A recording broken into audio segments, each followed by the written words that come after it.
características agronômicas do sorgo corte e pastejo para a produção de feno. As principais limitações para a produção animal em pastagens tropicais são, pelo menos durante a metade do ano, a baixa disponibilidade de forragem verde e o baixo valor nutritivo da mesma. A fim de minimizar os efeitos negativos dessa baixa produção de forragem sobre o desempenho dos rebanhos, é necessário que o excesso de forragem que é produzido no período chuvoso ele seja conservado para que possa ser utilizado no período de escassez e assim garanta aos animais boa qualidade de alimentação volumosa durante todo o ano.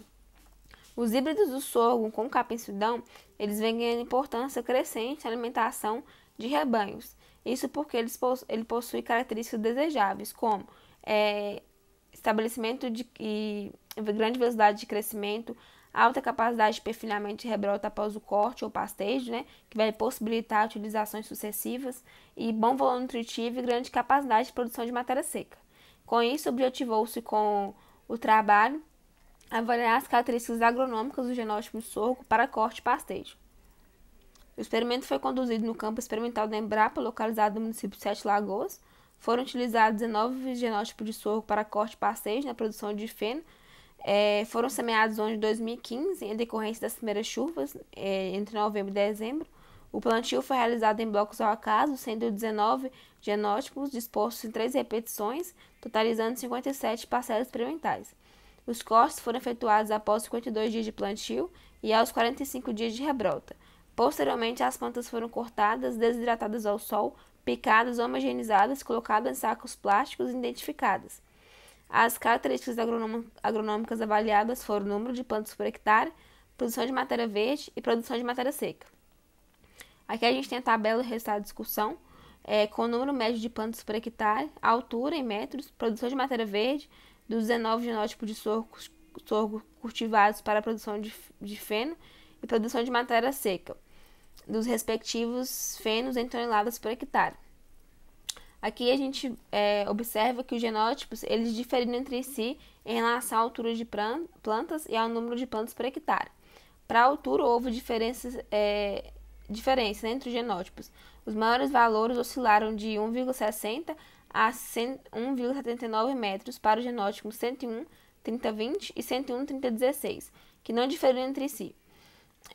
Entretanto, eles apresentaram alturas superiores aos demais, que variaram entre 1,34 a 1,56 metros entre o genótipo 101-10-09 e 101-40-29. Com relação ao número de plantas por hectare por unidade de área, elas variaram entre 132.666 e 343.750 plantas, havendo diferença significativa entre os genótipos. O genótipo 101-30-21 ele apresentou maior população de plantas, seguindo do genótipo 101-30-20, 101-30-30 e 101-30-29, que não diferiam.